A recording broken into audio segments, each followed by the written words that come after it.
Welcome in, everybody, to Extreme Radio, presented by GracePointe Healthcare. Go to GracePointeHealthcare.com, schedule your appointment online, mention you're with 8-Man Extreme, and you get $20 off your new patient office visit fee. GracePointe Healthcare, modern medicine the old-fashioned way, and sponsored by Dr. Sterling Foster. For all your digestive issues and chiropractic needs, go to drsterlingfoster.com. Yeah, we're also, hey, listen, we're brought to you by Jets Pizza. I say it every week. I'm going to say it again.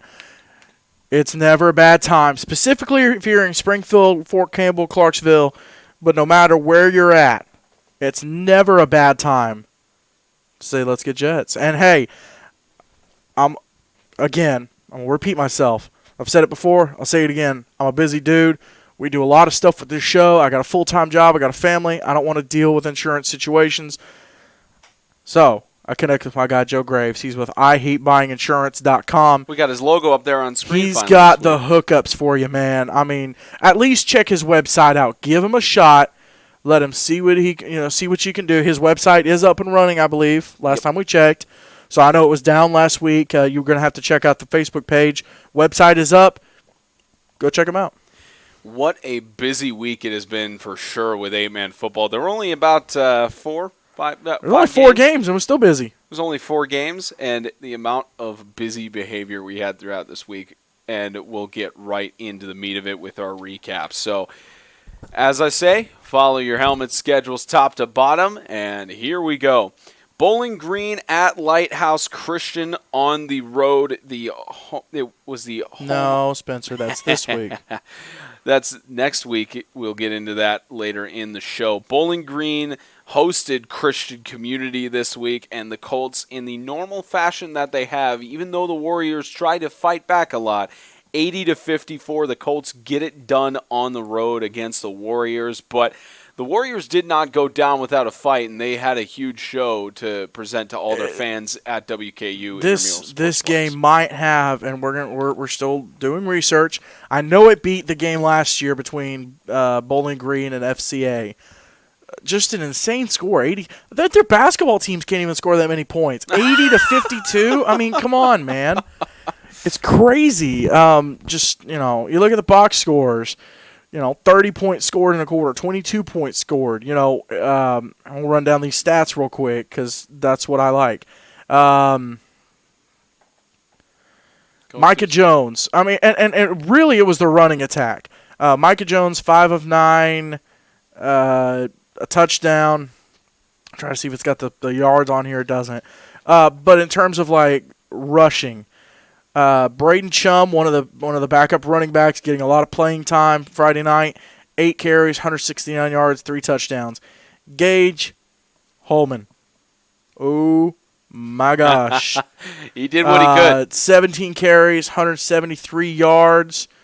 Trying to count these touchdowns because it's just an insane amount of touchdowns. Let's see. Hang on. Got a box score here, and I'm trying to make sure that I get everything straight because I don't want to misspeak anything. Okay, here's the rundown. There's 1, 2, 3, 4, 5, 6 touchdowns scored by Gage Holman. Yeah, just 6. Just 6. Just stupid numbers. I mean, Micah Jones running for touchdowns. Just in the first quarter, he ran for 2. From a quarterback position. Gage Holman with a kickoff return for a touchdown. Actually, I think he had 2 kickoff returns for touchdowns. Yeah, 2 kickoff return. Nope, 1 kickoff return for a touchdown. Brooks Pugh had a kickoff return for a touchdown. 80-52. You can only imagine the amount of just scoring that went on in this game. And by all rights, you take 30 points away from both of these teams. It's a 50-22 game. That's kind of a blowout.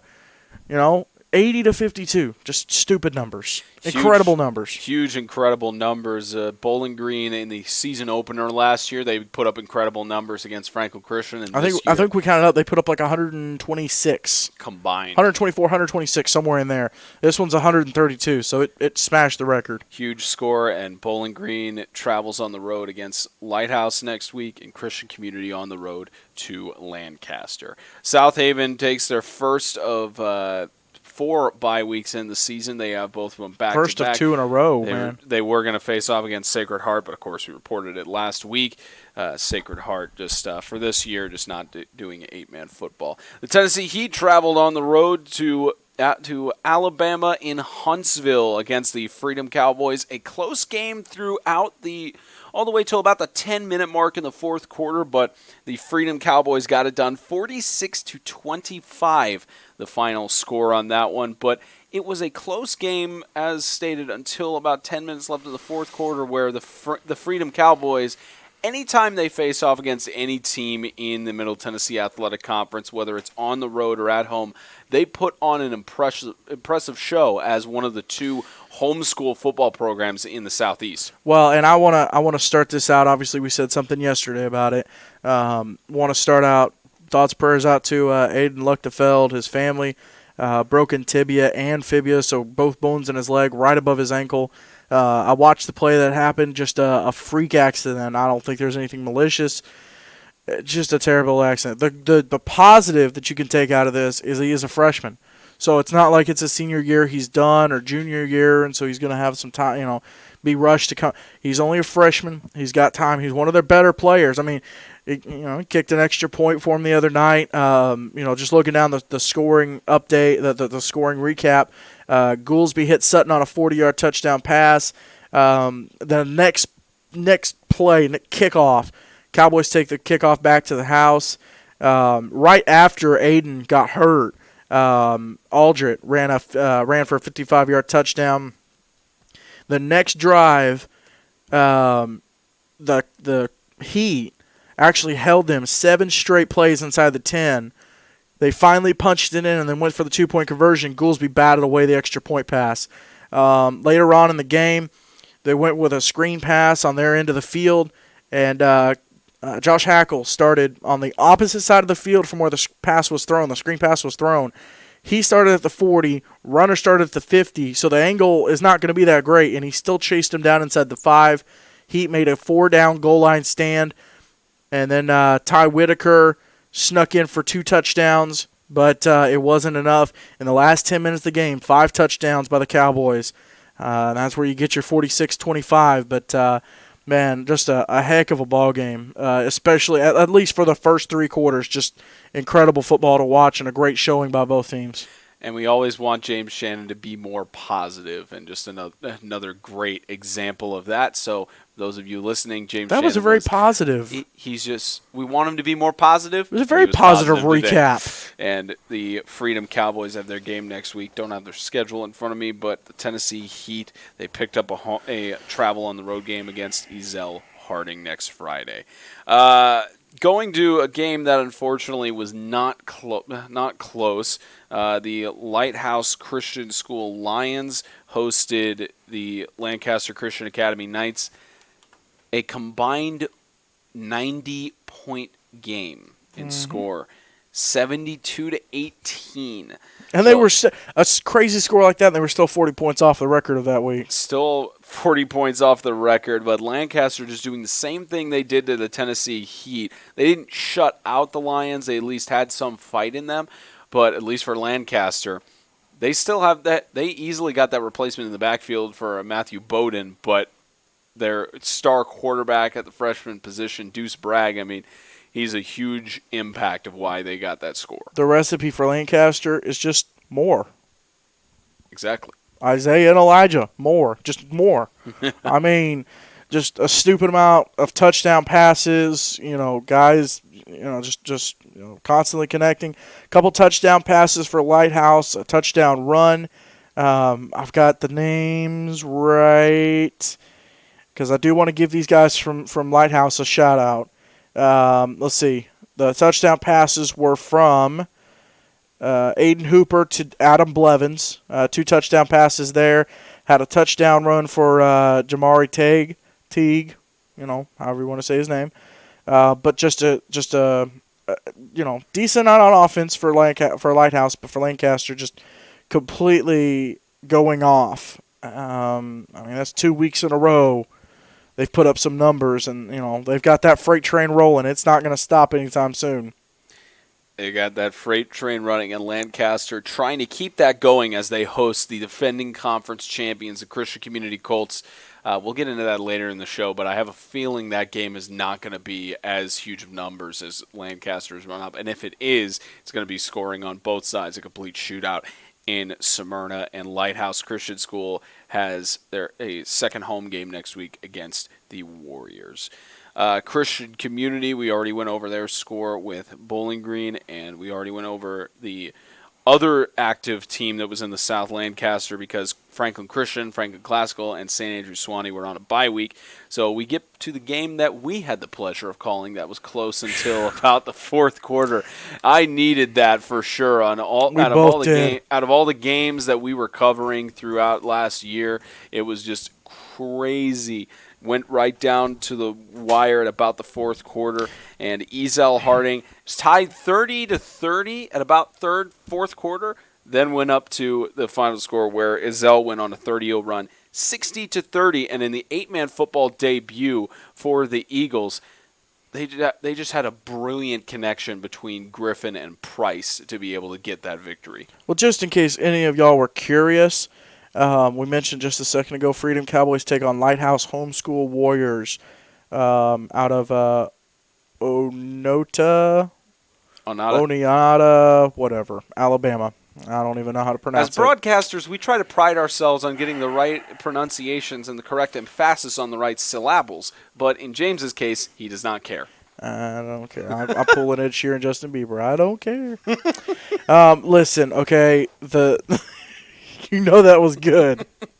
Listen, the recipe for Ezel Harding the other night, in case anyone's wondering, Riverside just they couldn't handle the price. The price was too great. I'm talking about Kadarius Price. That is just incredible. You can tell James is a father by those types of jokes. Hey, listen, the dad jokes are rolling. But, hey, check out these stats for Kadarius Price. And let me give a shout-out to, Riverside. I think every single one of those players could turn around and start on any team because they only lost one guy. They lost John Trahan, obviously. But, you look at Riverside and a couple touchdowns here, a couple touchdowns there. Ezel gave up some fumbles in the first half. I think they had 3 fumbles, and they lost 2 of them. So that kind of helped Riverside. But second half, David Black threw a couple of interceptions. He threw 2 touchdowns to his younger brother. And that was one of the bigger questions I had was with Jake Rubelski doing such a great job last year when David Black broke his collarbone, who was going to take the quarterback spot this year. And I think, they kind of answered the question. It's David Black. That's the guy they got to go with. I think he rushed for a touchdown as well. Yeah, rush for a touchdown, little sneak there in the end of the end zone. But you look at someone like Kadarius Price, 457 yards of total offense, 265 rushing yards, 167 receiving yards, and he threw a 25-yard pass to Derek Griffin. Didn't go for a touchdown, but it was a nice little jump starter. 6 total touchdowns on the day. Just insane what he was able to do, and great showing by Derek Griffin, honestly. I was very impressed with the young man, just in terms of leadership where, it's 30-30 at the beginning of the fourth quarter, and a lot of things can go wrong. But Derek Griffin, 10 of 19, 177 yards, 2 touchdowns. He actually ran the ball 13 times for 164 yards and another touchdown.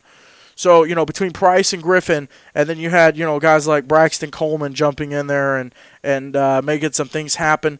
Cam Hunt, I thought Preston was in there, but Preston didn't say anything about him. Defensively for Ezel, you had Webster get in there. Andrew Webster, 11 total tackles. Braxton Coleman with tackle for a loss. I'll tell you who you need to keep your eye on this year is Alex Valbuena. Huge sack, 3 tackles for loss. This gives him, so 5 tackles. So 5 tackles, tackle for a loss, and a sack. Pretty decent night for a defensive lineman, honestly. But just overall, Derek Griffin picked up some slack on defense. But I really was impressed with Webster. Interception for Griffin. He picked off his opposing quarterback. Cam Hunt had an interception. Klingenberg. So just overall, they stepped it up in the fourth quarter. They figured out what they needed to do, and it was a huge win. It was a fun game to call for the majority of for the first half, third quarter. It was fun. It was one of the longer games we've done in a while too. I mean, I think it was 3 hours, 15 minutes. 3.5 maybe. I think it ended at like 10:15, 10:13, somewhere in there. So, still a little over 3 hour game. It can get taxing, but when it's a fun game, I mean, it's just you don't lose track of time, but you're not counting the minutes till you can get out of there. I've been in games like that. I wasn't doing that Friday night. I didn't, I was not. I wasn't bored. Let's say that. I was not bored at all. But Michael Black, like I said, for Riverside, 4 catches, 171 yards, 2 touchdowns. I want to see who led them on tackles. It was, look at that, Crutcher Ezel, 13 tackles, tackle for a loss. Riley Hall, that's one of those senior leaders getting up there, 9 tackles, tackle for a loss for him. I don't think they had a sack. Spencer, I'll give you one guess who had the sack. You talking about the sack on Crutcher Ezel? Okay, there you go. Bam, right there. But overall, man, that was a fun game, and it was a great introduction for the Ezel Harding crowd into 8-man football. A lot of questions about how would it go, what would it be like, and like I said the other night, the questions around, what are the differences? Is it weird? Those are gone. Those were gone after the Jamboree. And Friday night it was a matter of, okay, now we have to actually execute. We have to actually make it happen. And they made it happen. Yeah, and since I was at that game, here's the other thing I will tell you is that we on the rosters that we were given, of course, just one of those things that may have been a jersey change. I don't remember what it was, but Cam Hunt was number 7 on the roster for both us and the Ezel Harding broadcast crew. They were, and it turned out he was number 12 in stadium, and even the PA guys didn't know which number it was. But when we finally found out who it was, I believe freshman or sophomore to be called so many times on the many big plays that Cam Hunt was making on both sides of the ball. It was fantastic to see. It's always great when you see underclassmen, either freshmen, sophomores, or even, in the case of Deuce Bragg, 8th graders are making such fantastic plays on both sides of the ball and being huge contributors to the team, especially on such a big stage.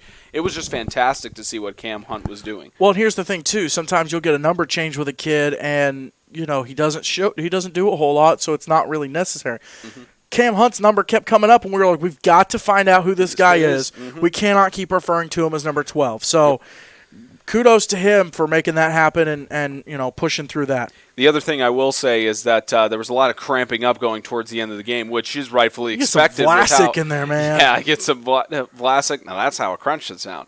And bring that back from Friday.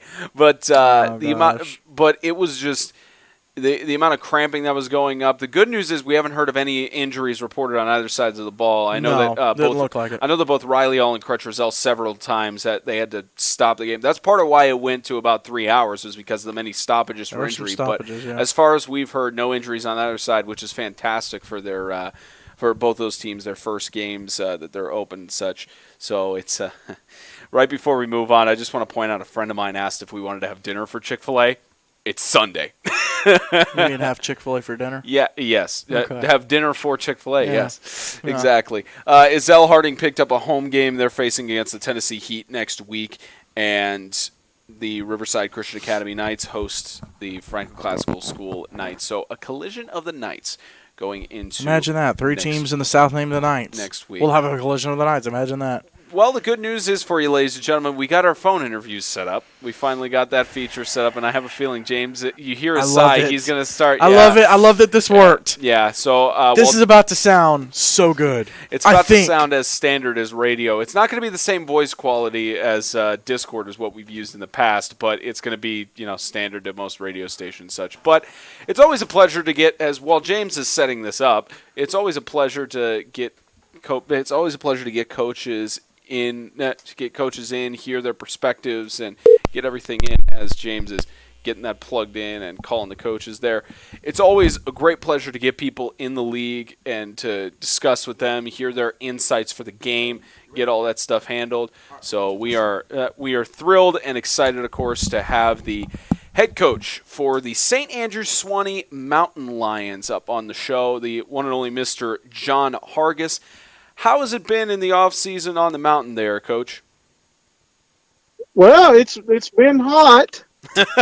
It's been pretty hot up here too for all the temperatures. It's for me personally, it's been a really long summer for me.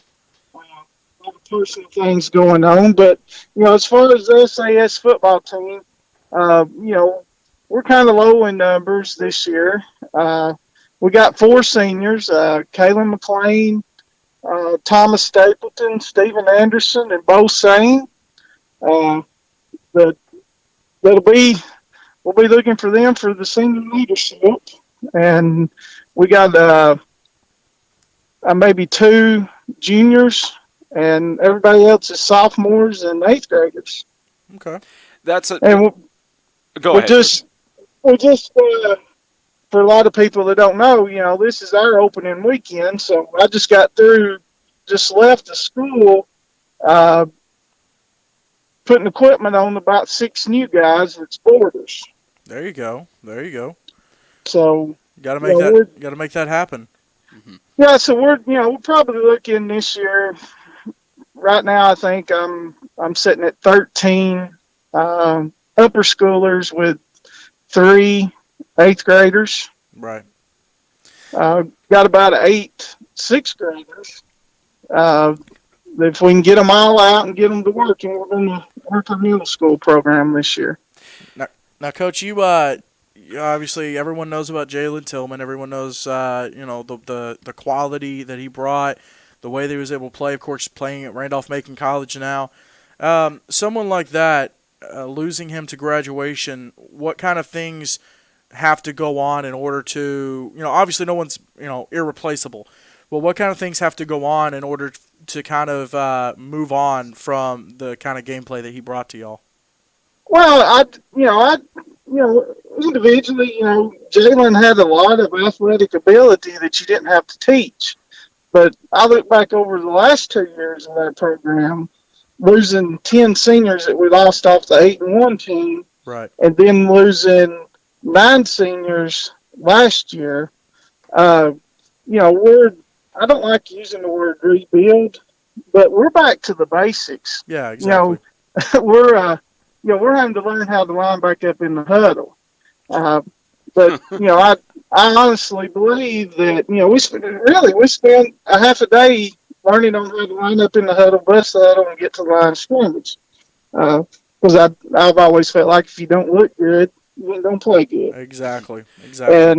But I think we got a sophomore. When he gets to be a junior and senior, no disrespect for Jalen, but with Cameron Robinson, he's going to be just as good or better than Jalen.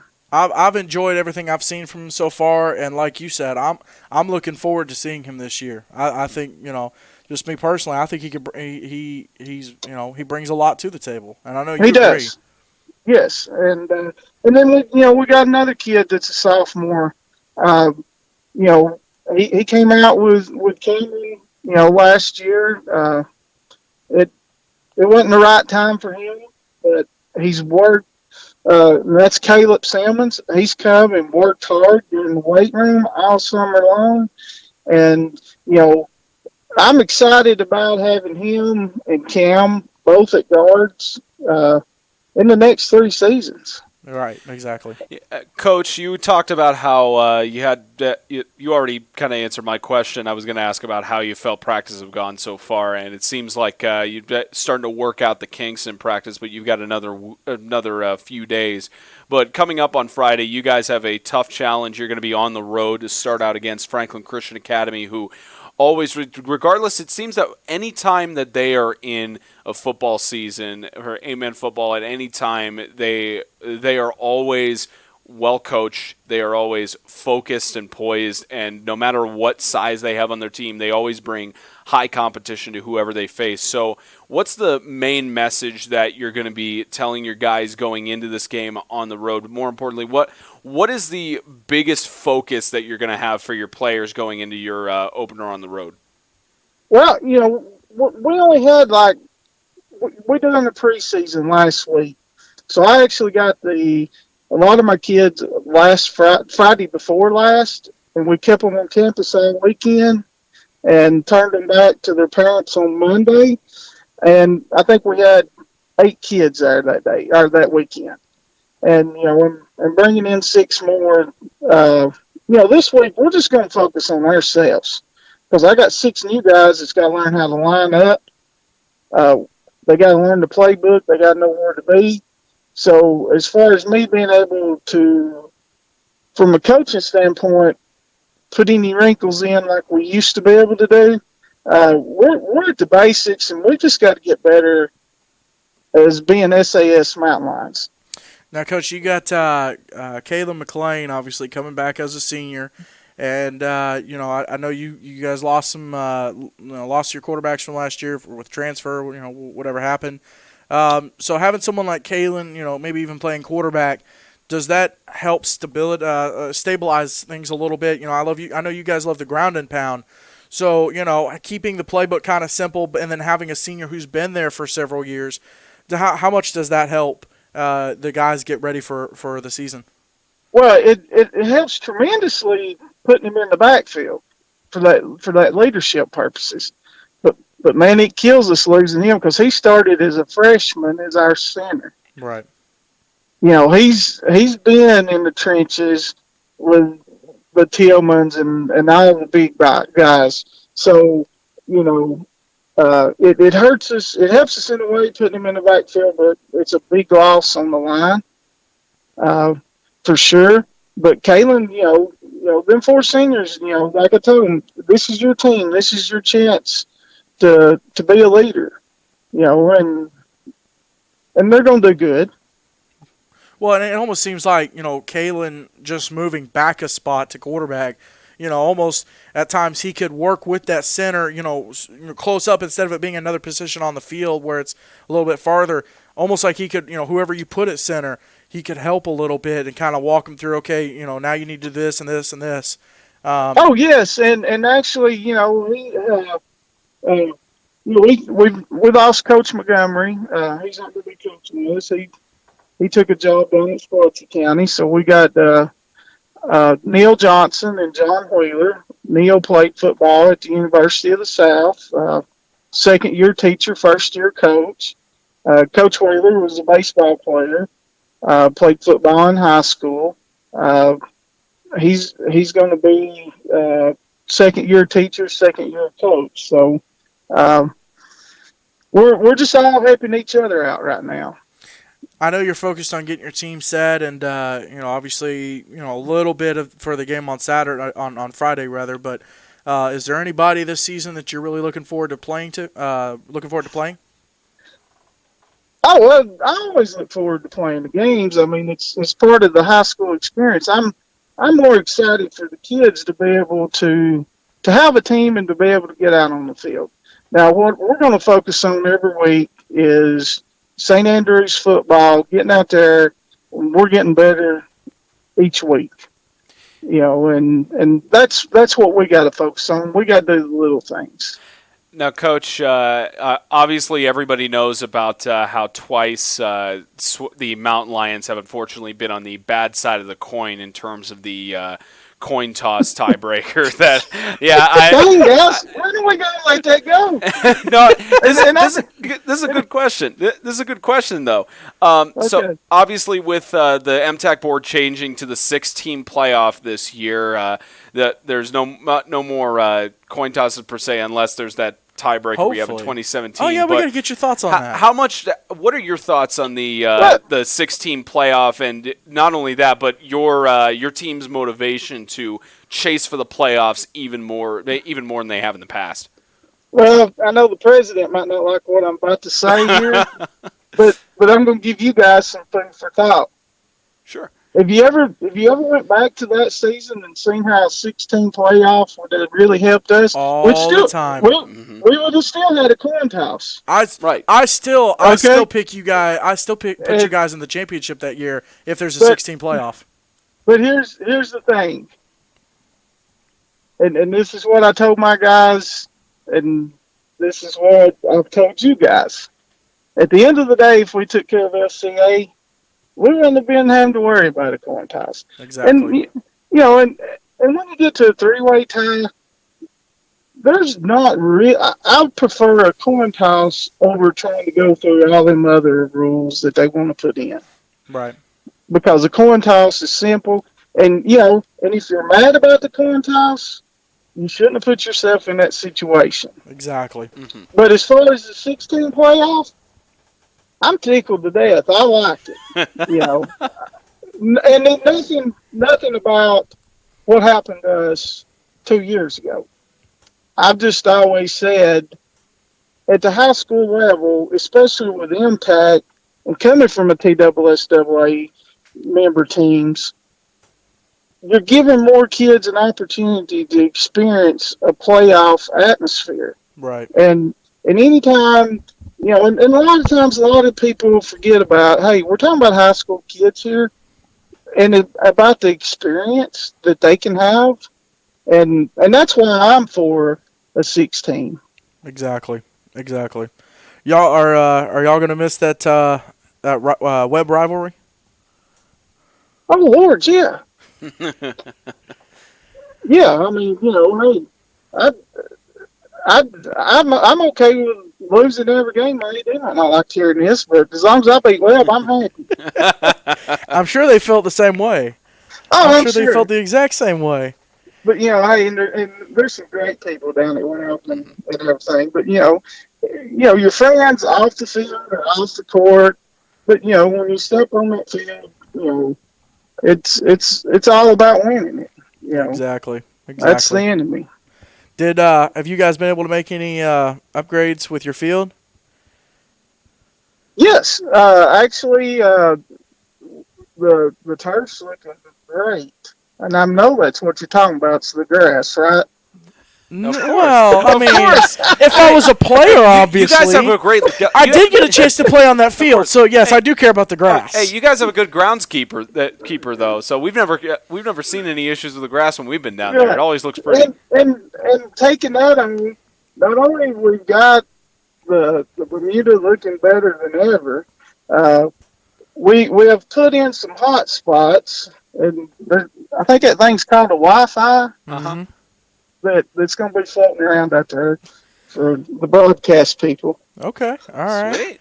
All right. Well, we might have to make a trip down. Yeah, and actually we've got it beaming off one of the residential houses that sits down past the football field, and it's beaming with the maintenance plant, mm-hmm. Right? The physical plant. So actually, we're putting up some new cameras to do the videoing for our games. Okay, all right. And then we actually put one in the gym too. So yeah, the Wi-Fi they worked very hard in football and basketball to be able to get them things to work. Well, I'm sure the only place on the field that's going to be worn out is probably on your sideline about the 20-yard line, because that's where you stand during kickoffs. Or that's what we've heard. Yeah, that's what we've heard. That's what I've heard. So I might fool you this year. Oh, he's going to move it to the 30. Dang it! Well, Coach. No, but we're excited, and and we understand, and we're young, and we start out behind the 8 ball. Last year I didn't schedule a game on opening weekend, opening school weekend. So, but this year everything seemed tighter. So to be able to get a 8-team schedule, we went ahead and scheduled that. So. Well, and you also have FCA who's coming off a bye week too. So a little bit of level playing field almost. Well, yeah, and I told Coach Zeitler whoever scheduled them on the first game should be fired. And who would you have rather had on the first game? Me, I'm fine with whoever. I think all the coaches know that that's been in this league a while. SAS, we ain't afraid to go and play nobody. We don't look at who our opponent is. We're just looking at getting SAS better. And, if we take care of ourselves, then, and we're not making mistakes, because football is about who makes the most mistakes. Right. And and of course, in what you just said with your coach scheduling FCA in the first game, I wonder how many mistakes he's made thus far. Let's just hope nobody gets fired before the season even starts. Of course. But, oh yeah, well it's all great, and and that's just the way we've always said the FCA they're 1, 2, 3, and I'm okay with that. Because, hey, to be the best, you got to beat the best. And, and FCA playing them opening weekend is not going to do nothing but make us better, regardless of what the score is on the scoreboard. Couldn't have said it better myself.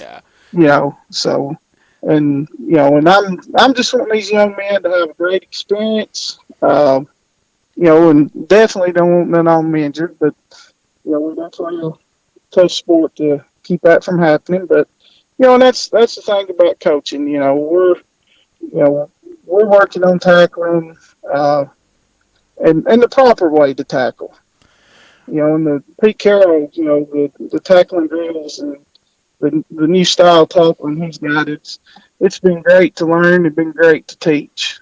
Well, Coach, I will say it's going to be an honor Friday, and I don't know if you know this or not, but it's going to be an honor to do your game Friday, because that'll be your 50th game as a head coach. I did not know that. I didn't know if you knew that, but I'm looking at your overall right now. That's 50 games on Friday night, so really excited to do that. Listen, I appreciate somebody's keeping up with it. I don't look at them numbers. I don't look at the wins and losses. I gauge the way I coach when them young men come back 10 years from now, and and they're successful, and and they've got a nice young family started, and they're glad to come back and say, "Hey, Coach, I appreciate what you taught me." Yeah, and that's always what we want to see from any of the coaches towards their players as well. And we're glad you're one of the many men in this league who give that message. Coach, it's a pleasure to have you on the show. We appreciate you taking the time, and we're excited to see you on Friday night. Yes, sir. I appreciate everything y'all do, and just keep us in your prayers. Absolutely, We'll absolutely. sure. Well, we'll see y'all Friday. Mm-hmm. Okay, thank you. Right. Yes, sir. Bye-bye. We'll see you. Thanks for revealing the game broadcast early, You're welcome. James. You're welcome. I had to mention that. I gave that 50. Look. You could have Just 50. waited. There's only 3 other coaches that you're either close to their 50 or over 50. How close is Flanders? Except maybe Witherington. How close is Flanders? Well, now I got to look it up. You're saying 3. You should Hang obviously on. know that stat off the top of your head. I know Creasy is getting close if he hasn't already passed it. He might have already passed it. I said Flanders, not Creasy. But I'm Well, sure Creasy's I'm close. saying there's 3. That's what I'm saying. Don't even. Hang on. Now I got to look up this While he's stat. doing that, that was Coach John Hargis of the St. Andrews Sewanee Mountain Lions, and it's he's one of the great coaches that we had the pleasure of dealing with. All right, Coach Flanders is at 47 games. So he's getting No, close. I take that back. Correction, 48 with Friday night. 48. So he's 30. He's 38 and 10 So overall. he would have had his 50th game against Sacred Heart in Week 5. Yeah, I that guess. would have been his 50th game is going to be. So against give me South not this Friday, next Friday's game.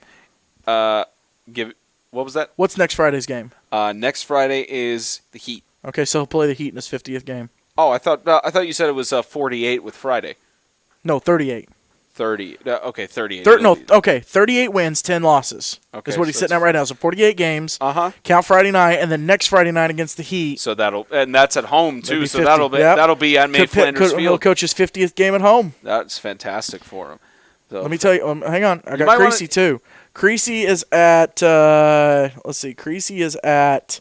Well, he's already at 57 games. Okay, so he had his 50th game last year. Yeah. So we were. So you So weren't he keeping track so of he those was stats. on his.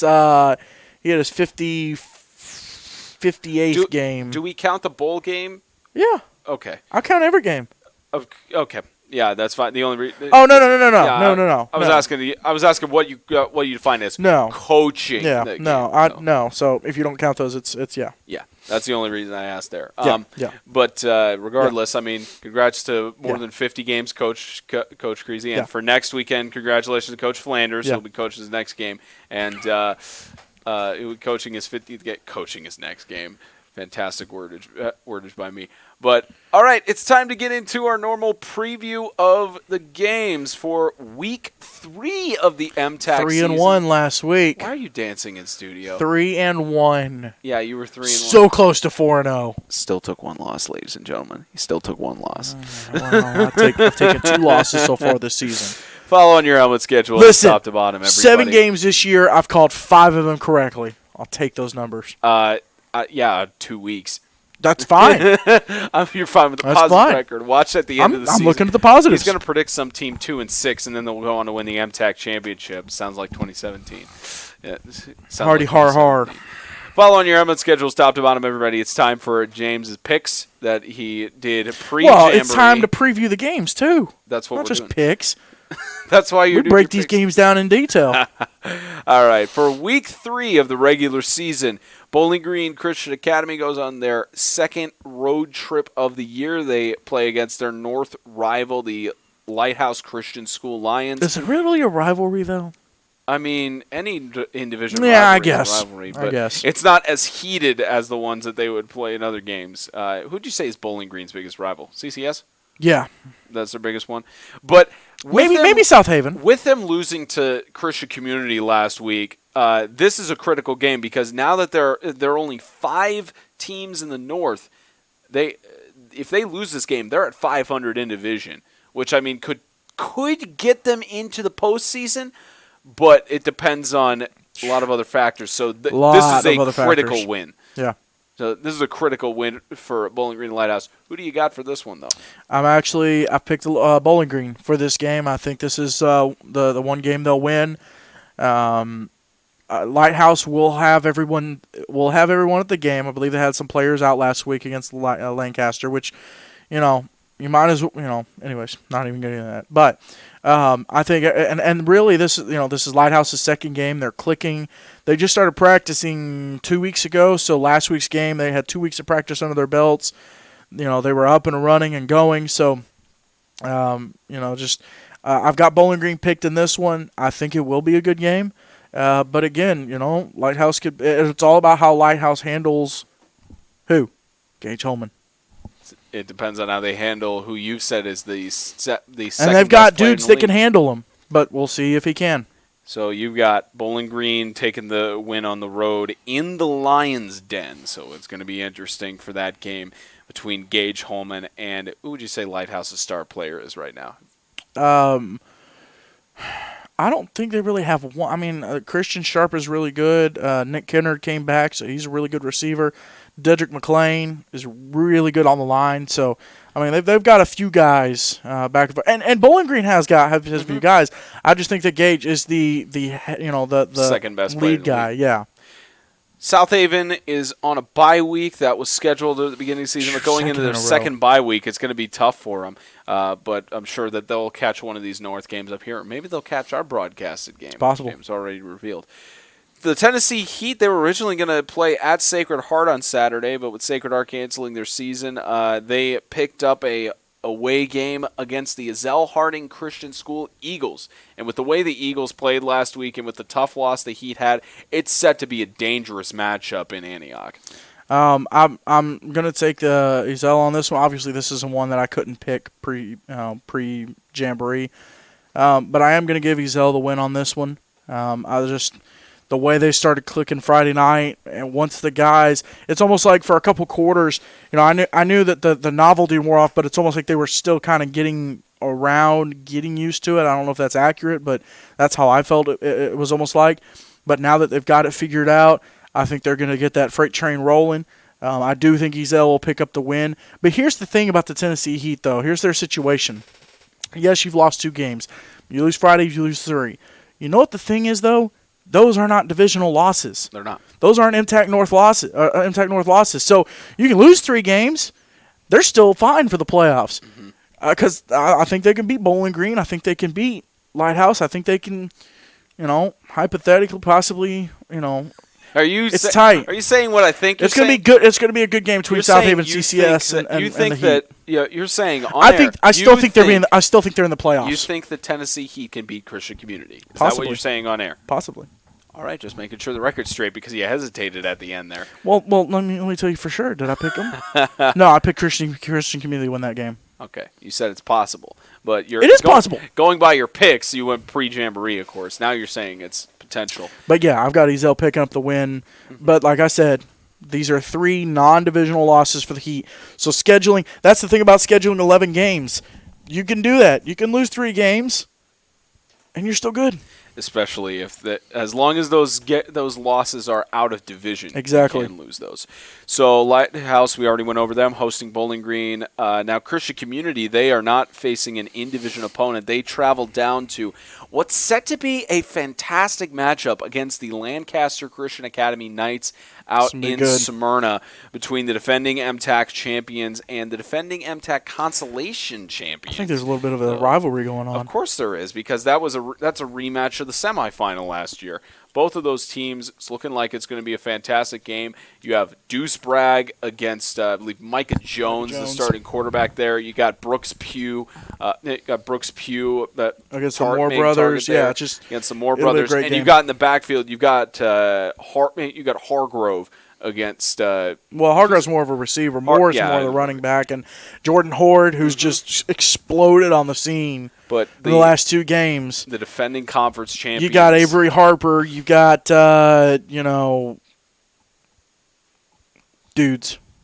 Just trying to complete blank there, but James has made a pick pre-Jamboree, and this is going to be a complete shootout, regardless of what your pick is. No, I don't know that it will be. You don't think it'll be a shootout? But again, I'm not picking the score. I like to be surprised.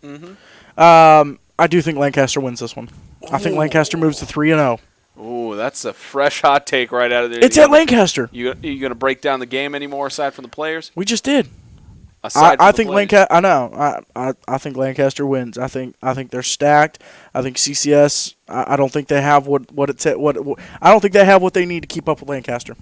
It's going to be interesting to see, especially. Let's look at the numbers that Lancaster has, especially too. with it down at Lancaster. They've got more numbers. Lancaster's got more numbers than Bowling Green. That's not a knock on Bowling Green. They're having a down year with numbers, but Lancaster's not having a down year with numbers, and I think Lancaster picks up the win. That'll be interesting to see see what comes out from that game in the Knights Den down in Smyrna. The Knights Den, really? I mean, there's a Lions Den, the Knights Chambers, I guess. I don't know.